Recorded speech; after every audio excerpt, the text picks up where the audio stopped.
നടന്നത് 2008 സെപ്റ്റംബർ മാസം 29-ന്.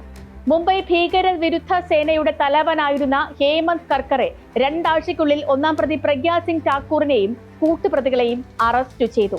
അന്ന് BJPയുടെ വിദ്യാർത്ഥി സംഘടനയായ ABVPയുടെ അഖിലേന്ത്യാ നേതാവായിരുന്നു സാധ്വി പ്രഗ്യ.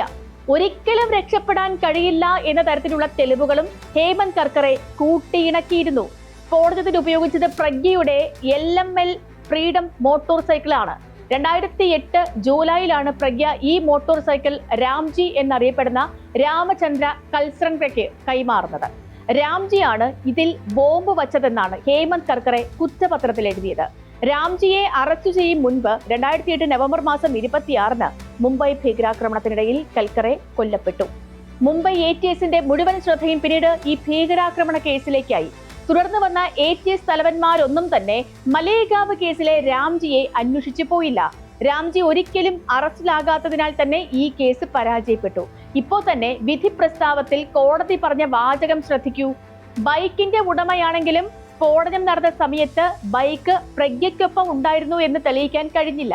അതുകൊണ്ട് തന്നെ സംശയത്തിന്റെ ആനുകൂല്യം നൽകി വിട്ടയക്കുന്നു എന്നാണ് ആ വാചകം. ഹേമന്ത് കർക്കറെ 90% തെളിയിച്ചു എന്ന് കരുതിയ കേസിലാണ് ഇങ്ങനെ ഒരു വിധി ഉണ്ടായത്. പ്രഗ്യയ്ക്കെതിരെ മാത്രമല്ല, കേണൽ പുരോഹിത് ഉൾപ്പെടെയുള്ളവർക്കെതിരെയും ശക്തമായ കുറ്റപത്രമായിരുന്നു ആദ്യം തയ്യാറാക്കിയിരുന്നത്.